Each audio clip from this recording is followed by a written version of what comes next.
Thought I was gone, didn't you? Not likely. I thought I decide, looking on section 1 of my 12 fights, and I picked out one more for tonight.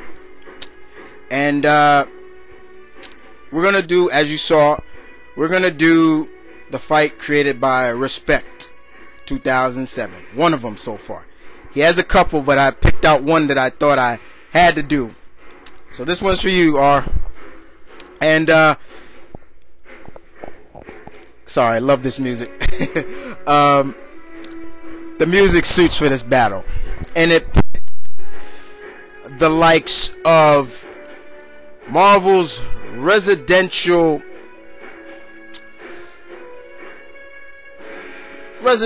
god of thunder himself, Thor,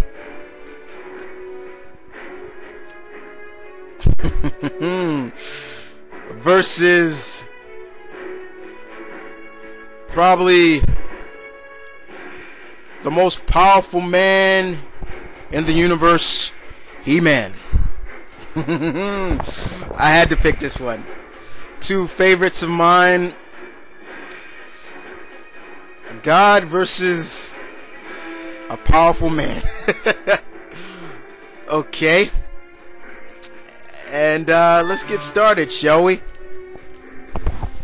So first off, I think we'll start off with Thor. You know, Thor. Alright. Thor. Thor first appeared in Journeys into Mystery number 83. In the disguise of Dr. Donald Blake. You know, that was his mortal form. Thor is, of course, you know, Asgardian. He is the Asgardian Norse god of God and thunder, even in the mythology. He is probably one of the most formidable Asgardian warriors in Asgard. He wields Minjarn. I hope I'm saying that right. His mystic hammer, enchanted by his father. You know, is very strong. Thor is probably one of the most iconic Avengers. When you think about the Avengers, you know, he's one of the founding Avengers, of course. You know, Thor has known what it's to be a true hero, thanks to being in the disguise of Donald Blake. You know what I'm saying? If it wasn't for Donald Blake, I think Thor would still be kind of what he is today, a true-blooded hero that cares about the people of Asgard and Midgard, that's Earth. Thor is 100% superhumanly strong. He has a heart, though. He's not just this big dumb brute, if you want to call him that. Thor, jeez, unlimited strength, resistance to diseases, superior endurance, superhuman durability. He's probably one of the finest physical specimens of all Asgardians, okay?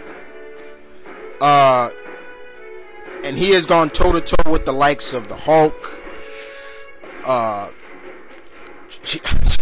Even at one time, even battled Silver Surfer at one time. You know, he has gone toe to toe with some of the great powerhouses of the Marvel Universe and has lived to tell about it. Okay? And Thor has some great friends, you know, of course, you know, his most trusted friend as of all has been Captain America, Steve Rogers. He has so much respect for Steve, calls him probably the greatest mortal ever to live. He will follow Steve into battle with no question because he can trust Steve. He stands, oh man, Thor is tall. I think he stands about 6'6", and he's over 640 something pounds, and you can better believe that's probably all muscle. Okay.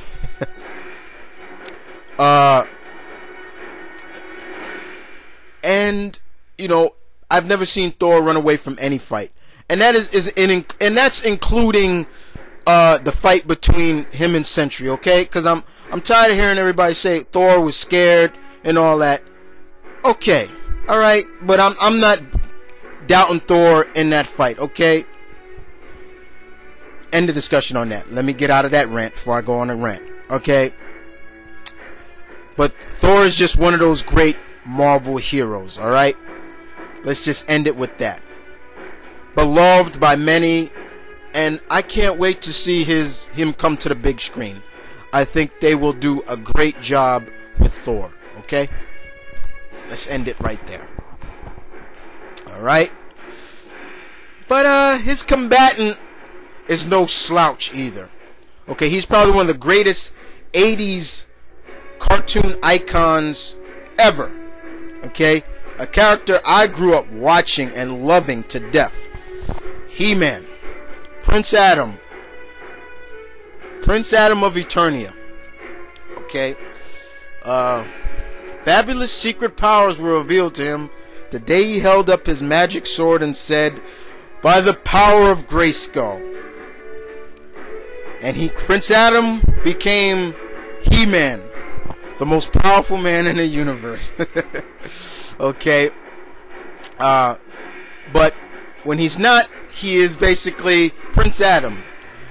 He-Man is basically what you think of as, in my book, He-Man is, in my book, he's Superman in a way.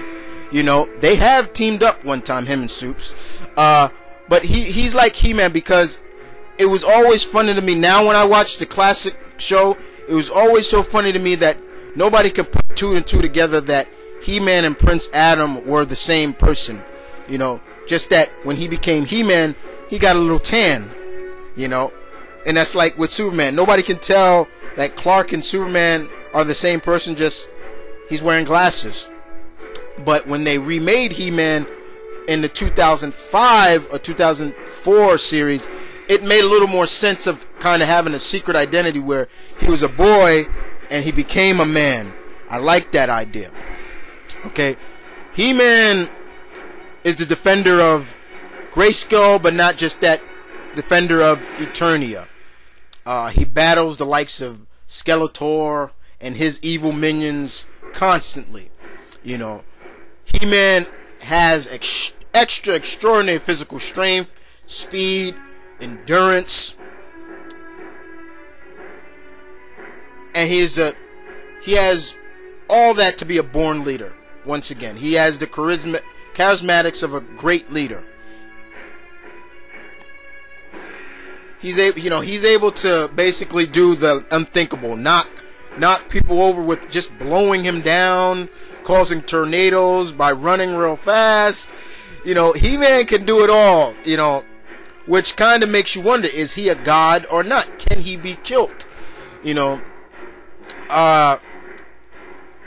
and he wields the sword of power, which turns him into He-Man, and which turns his faithful companion Cringer into Battle Cat. You know, but this is a good fight. You know why? Because these two are great heroes. Okay, great heroes indeed. But I would think this fight would be a case of mistaken identity by the way I could see this fight happening is if these two crossed over, I could see Loki and Skeletor teaming up. Loki disguising himself as He-Man, attacking Thor. Thor comes to He-Man, they battle, and then they realize that, what are we battling for? We're on the same side. You know, I can even see He-Man being able to pick up Mjolnir. I absolutely can see him picking up Thor's hammer. There's only been a couple of people that have been able to pick up a few without resistance. Hulk did it with resistance, with his brute strength. Cap picked it up, no problem. And yes, Superman in the Justice League Avengers crossover. But He-Man is another guy I can actually seeing pick up Thor's hammer and wielding it, because only the righteous and just can pick up Mjolnir. I hope I'm saying his hammer right. But I definitely see this fight going basically a mistaking identity. Like I said, their two greatest enemies joining forces and battling them. And since these two got extraordinary durability and endurance, nobody's going to get tired in this. It's just going to come down to skill who would win. But I do see this not going the battle how many people want it to go, where they're just going to battle, blow for blow. I do think this would be a mistaken identity, Loki and Skeletor teaming up. That's just my take on it. But you tell me who you think would win in this. So once again, Mount Vernon Kid saying peace.